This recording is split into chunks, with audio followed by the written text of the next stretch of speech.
This is the Hornby Class 121 in the very nice Chiltern Railways livery. It may not be the most detailed and elaborate train you can get from Hornby. If you're after that sort of thing, you should take a look at the Brighton Bell or one of Hornby's super detailed steam locos, but it does have a lot of character, and it has lots of potential to be brought to the standards of some of the latest products, but I'll get onto that later.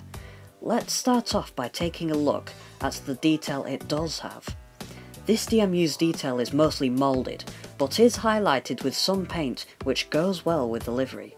On this Class 121, there is windscreen wipers, safety stickers, handrails, grills, rivets, and in some places, exhaust pipes which aren't moulded unlike the other details mentioned. But now let's move on to this model's potential.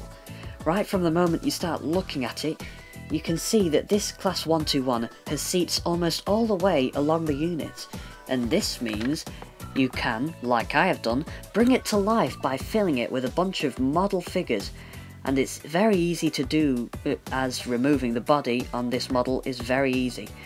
Also, whilst the body is removed, you could try adding some interior lighting.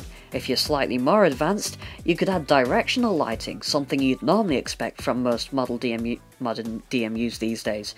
And I'm sure there's more that can be done, but I've made my point. Let's just see this Class 121's good running performance as it runs around my layout.